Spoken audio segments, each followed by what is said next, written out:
I never imagined I'd end up being the guy with an HOA story, but here we are. I'm Ethan, and about 3 years ago, I bought a beautiful 5-acre property on the edge of Meadowbrook Estates. The main selling point for me was the stunning, restored barn that came with the land. It's a spacious, rustic building that I've turned into my home office and weekend workshop. I work from home most days as an architectural engineer, and that barn has become my sanctuary. Now, Meadowbrook Estates has an HOA, but when I bought the property, I was told that since my land was on the outskirts of the neighborhood and my barn was set far back from the main road, I'd only have to follow basic property maintenance rules. That sounded just fine to me. I keep my property looking good, pay my dues on time, and try to be a good neighbor. For the first 2 years, I didn't have much interaction with the HOA at all. That all changed when Margaret Ellis, or V, as the whole neighborhood secretly calls her, was elected president of the HOA last year. From day one, she made it her mission to bring order to the neighborhood, which seemed to mean sending violation notices for even the smallest infractions, like garbage cans being visible after collection day.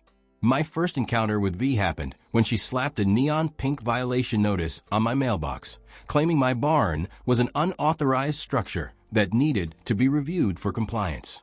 I calmly emailed her a copy of my property deed and the documentation showing that the barn had been grandfathered in when the development was built.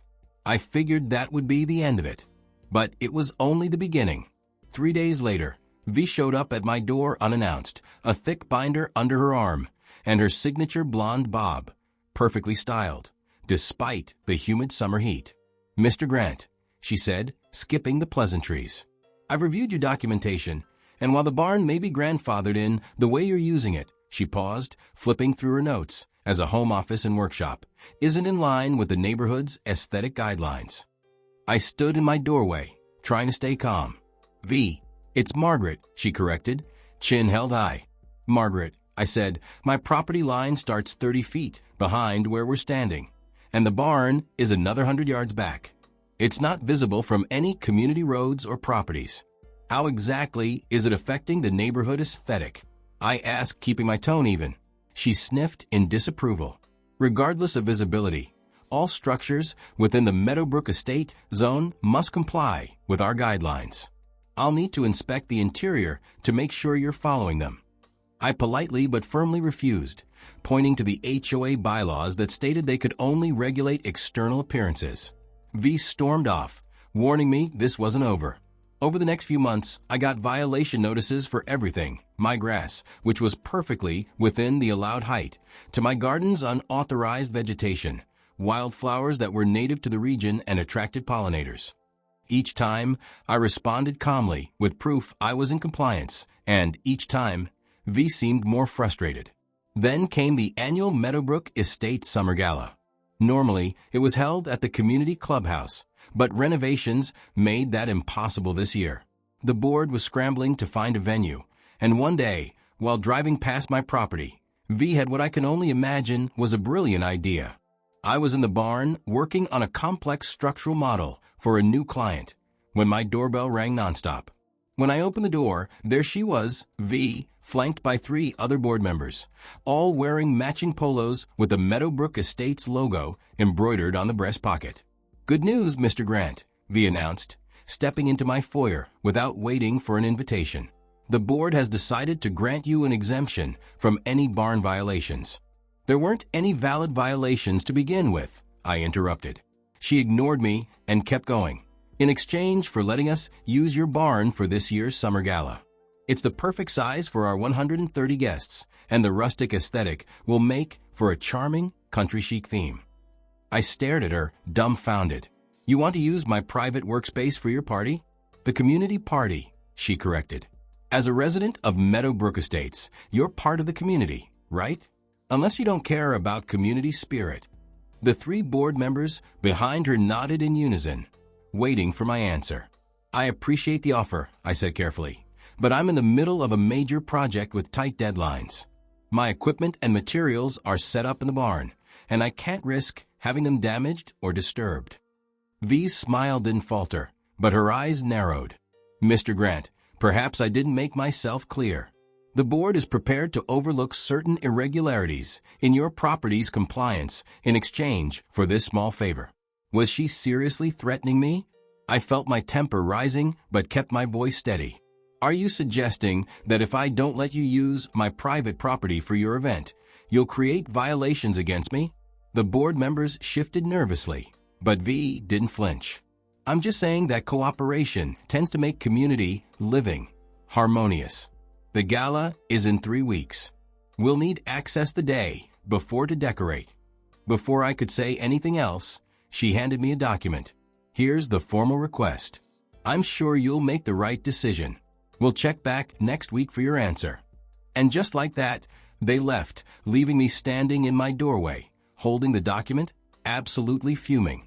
That night, I pored over the HOA bylaws and regulations. As I suspected, there was nothing in there that could force me to allow a community event on my private property. I also found several instances where V had overstepped her authority in other matters. The next day, I called John Ethans, a friend from college, who now worked as a real estate attorney specializing in HOA disputes. After explaining everything, he confirmed what I already knew. They had no right to demand use of my property, and any retaliatory actions would be grounds for legal action against the HOA. Armed with this knowledge, I drafted a firm but professional email to the entire board, declining their request and making it clear that any further harassment or retaliatory actions would result in legal consequences. I also attached the relevant sections of the bylaws for their reference. The response didn't come through email but in person, when V showed up at my door again 2 days later. "Mr. Grant," she said, her voice dripping with sweetness. "I think there's been a misunderstanding. No one is threatening you. We're just asking for a simple neighborly gesture that would benefit everyone in the community, yourself included." "I've already made myself clear," I told her. "My property isn't available for community events. I've got work commitments that can't be interrupted." V's fake smile faltered for a second. "You know, several neighbors have complained about the noise coming from your barn, power tools after 6 p.m., hammering on weekends. It's become a real disruption." That was a flat-out lie. My closest neighbor lived a quarter-mile away, and I barely used power tools after hours. "Feel free to file those complaints officially," I said. "I'll be more than happy to handle them through the proper channels." "If that's all," I added, "the gala planning committee is going to be pretty disappointed," she cut in. "We've already started designing invitations, with your barn as the featured venue." I raised an eyebrow. "Sounds like a mistake on your part, not a problem of mine." V's smile cracked, and she looked at me with a hint of frustration. "Listen here, Mr. Grant. One way or another, that barn will host our gala. I suggest you reconsider your position before things get ugly." With that, she gave me a final glare before turning on her heel and heading back to her fancy SUV. The following week was surprisingly quiet, and I figured maybe V had given up and found another venue. I should have known better. On Thursday afternoon, I got an email from the HOA with the subject line, "Notice of Emergency Board Meeting Resolution Passed." I was immediately curious and a bit worried, so I opened it right away. The email said that due to urgent community needs, an emergency board meeting had been held, without notice to the general members, which, of course, violated the bylaws. A special resolution had been passed that allowed the HOA to temporarily repurpose common areas and nearby structures for community events. The kicker? They had arbitrarily redefined the boundaries of my property, claiming that my barn was partly on land that was supposedly a common area easement. That was complete fiction, but they'd attached a hastily edited map as evidence. I immediately called John, who was just as outraged as I was. "This is completely illegal," he said. "They can't just redraw property lines, and they definitely can't hold emergency meetings without proper notice to change the bylaws." "Don't worry," he assured me. "We'll shut this down." John wrote up a cease and desist letter that same afternoon, and I personally delivered it to each board member's house. V wasn't home when I dropped it off, so I left it in her mailbox. The next morning, I woke up to the sound of cars on my property. I looked out the window and saw 3 cars parked by my barn, with several people, including V, unloading boxes and decorations. I quickly threw on some clothes and grabbed the cease and desist letter. "What do you think you're doing?" I demanded as I approached them. V turned around with a smug smile. "Setting up for the gala, of course. Didn't you get the notice? The board voted unanimously." "I also sent you a cease and desist letter from my attorney," I said, holding up my copy. "You're trespassing on private property," I added. "I'm asking you to leave now." V just waved me off. "Your threats don't scare me, Mr. Grant. The revised easement clearly shows." I cut her off. "The revised easement is a fraudulent document. You can't just redraw property lines whenever it's convenient for you. Now, I'm asking you to take your things and leave before I call the police." One of the volunteers, a middle-aged man I recognized as the neighborhood treasurer, looked uncomfortable. "Margaret, maybe we should talk about this. If he has legal representation." "Oh, stop being so spineless, Tom," V snapped. "He's bluffing. No one's calling the police." I pulled out my phone. "Try me." V glared at me. "Go ahead, call them. The police will side with the HOA. They always do." I started dialing, but before I could finish, V grabbed a set of keys from one of the volunteers and headed toward my barn. "Let's get these decorations inside while Mr. Grant wastes the police's time." To my horror, she pulled out a key that actually opened the barn door. Later, I'd find out she'd convinced the neighborhood handyman, who had once helped me fix my garage door, to make a copy of my barn key, claiming it was for emergency HOA access. Before I could stop her, V and two other volunteers had entered the barn and were moving my equipment around to make space for tables and decorations. I was furious, but knew I had to handle this carefully. I finished dialing 911, calmly explaining that people were trespassing on my property and refusing to leave. While I waited for the police, I watched helplessly as more volunteers showed up and turned my workspace into a party venue. V stood there directing everything, glancing my way now and then with a smug grin. After what felt like an eternity, but was probably only about 20 minutes, I saw a police car pull into my driveway. Officer Williams, a reasonable guy I'd met before at a community safety meeting, came up to me first. "Mr. Grant, we received a call about trespassers on your property." I explained the situation as clearly and calmly as I could, showing him the deed to my property, the cease and desist letter, and the fraudulent revised easement the HOA had made up. Officer Williams listened attentively and then nodded. "I'll speak to the others," he said. He walked over to V, who immediately started giving a dramatic explanation about community easements and HOA authority. I couldn't hear all of it, but her voice was getting louder and more shrill as Officer Williams asked pointed questions. Finally, he came back to me. "Sir, I've told Ms. Ellis that this appears to be a civil matter regarding property boundaries. Until that's settled in court, the current deed and property records are what matter, which means this is your private property. They need to leave if you want them to." A wave of relief washed over me. "Thank you, officer." "Yes," I said, "I want them all to leave. Immediately." Officer Williams turned to address the group, many of whom were now looking uncomfortable and embarrassed. "Folks, I need everyone to pack up and vacate the property now. This is private land, and you don't have permission to be here." Most of the volunteers quickly began gathering their things, murmuring apologies as they hurried back to their cars. V wasn't backing down. "This is absurd," she snapped, her voice sharp with frustration. "We have every right to use this space." The officer, however, didn't waver. "Ma'am," Officer Williams said, his tone firm, "the board can't just decide to take someone else's private property without their consent." He paused for a moment, then added, "Now, please collect your things and leave. If you don't, you could be charged with criminal trespassing." V's face reddened as if she might explode. "This event is tomorrow," she shot back. "We've got no other place to go. 130 people are expecting us." "That's not Mr. Grant's problem," Officer Williams replied, cutting her off. "Please leave now," he insisted. Fuming, V stormed past me, heading straight for her car, hissing under her breath as she passed. "This isn't over," she muttered, her voice full of venom.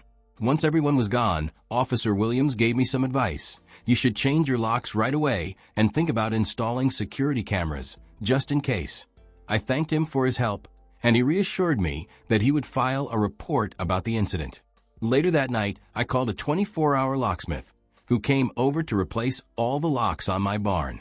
I also set up a security camera system that connected to my phone, just to be safe. The next morning, Saturday, the day of the gala, I was in my home office when my phone pinged with a security alert. I checked the camera and saw V, along with what looked like catering staff, walking toward my barn. To my shock, I watched as V tried her key in the new lock, then started banging on the door in frustration when it didn't work. I grabbed my phone and headed outside. "Can I help you?" I called out as I approached the group. V spun around, her eyes wide with disbelief. "You changed the locks? How dare you?" she yelled. "Yeah, I did," I replied calmly. "How dare I secure my own property after catching people sneaking in with fraudulent keys?" I added, trying to keep my cool. V's face twisted with anger. "The gala starts in 4 hours. We've got nowhere else to go. You have to let us use the barn." "Actually," I said, "I don't. And after what happened yesterday, I'm even less inclined to help you." "You'll regret this," she hissed through clenched teeth. "I'll make sure of it." One of the catering staff, clearly uncomfortable, stepped forward. Ms. Ellis, we really need to know where to set up. Our ice sculptures are melting in the truck." But V ignored him, her eyes still locked on me. "One last chance, Grant," she growled. "Open that barn, or I'll make your life a living hell." I crossed my arms, meeting her glare. "V, Margaret," I said smoothly, pulling out Officer Williams's card. "I've got his number right here. Want me to call him back? I'm sure he'd love to hear about more harassment after what happened yesterday." The caterer stepped forward again, his voice more insistent. "Ms. Ellis, seriously, we need an answer. We've got 4 other events today." For a moment, it looked like V might actually blow a gasket. Her face turned a deep purple, and her fists were so tightly clenched that her knuckles were white.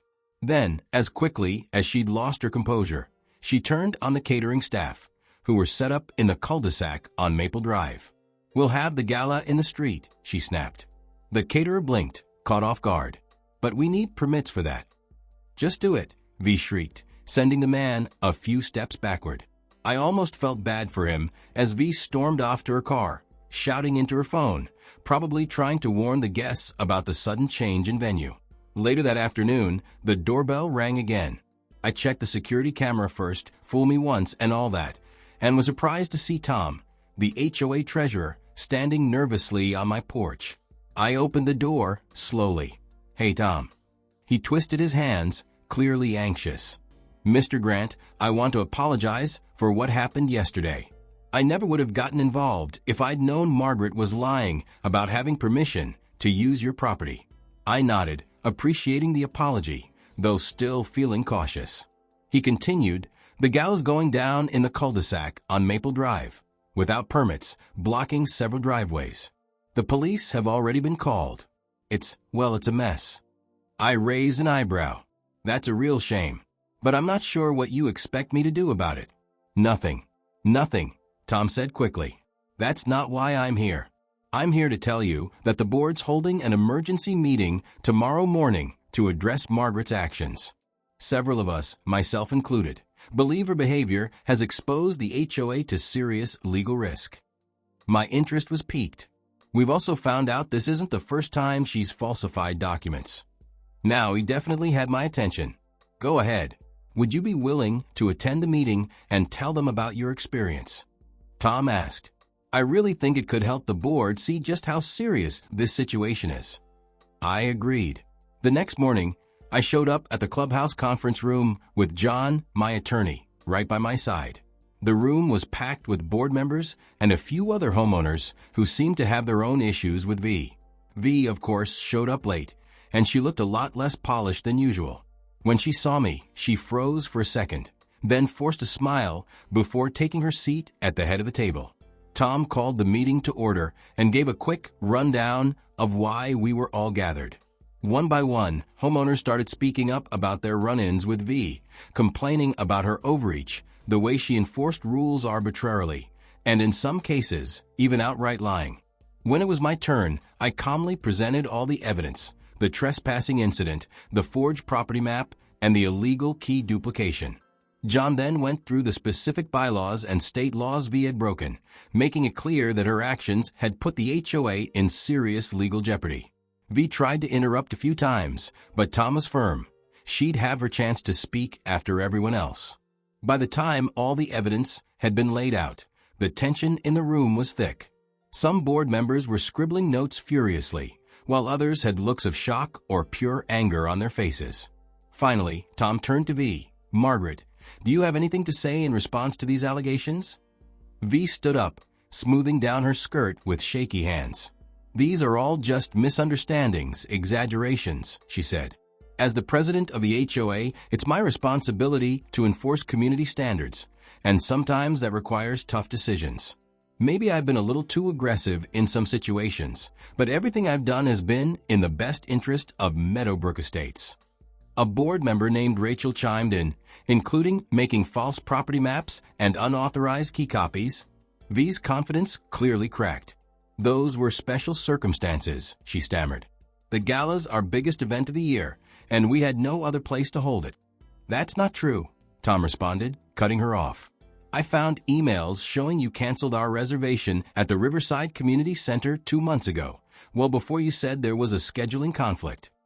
A low murmur spread through the room, and V's face drained of color. John leaned forward. "Ms. Ellis, my client has grounds for multiple serious legal claims against both you personally and the HOA as an organization. But he's willing to hold off on taking legal action if the board takes the right steps today." All eyes shifted to me. I nodded in agreement. Tom cleared his throat.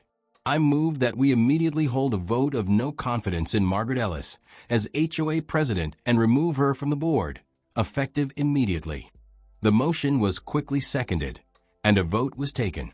The result was unanimous, with even V's former supporters turning against her. Tom stood and addressed the room. "Margaret Ellis, by unanimous vote of the board and in accordance with Section 7.3 of our bylaws regarding gross misconduct, you are hereby removed as president and board member of the Meadowbrook Estates Homeowners Association, effective immediately. Please surrender your HOA records, keys, and access cards before leaving." V sat there frozen, her mouth opening and closing in disbelief as the reality of what had just happened began to hit her. Then, with a shrill cry of outrage, she jumped to her feet, her chair crashing to the floor behind her. "You can't do this to me," she screamed, her fake composure completely unraveling. "I built this neighborhood. None of you ever appreciated the hard work I put in. This is mutiny." As security moved in to escort the still screaming V out of the room, I heard her final shout of fury. "I've been president for 5 years. 5 years. You'll all regret this." And just like that, she was gone. All that was left was the echo of her threats and the sweet, sweet silence of justice being served.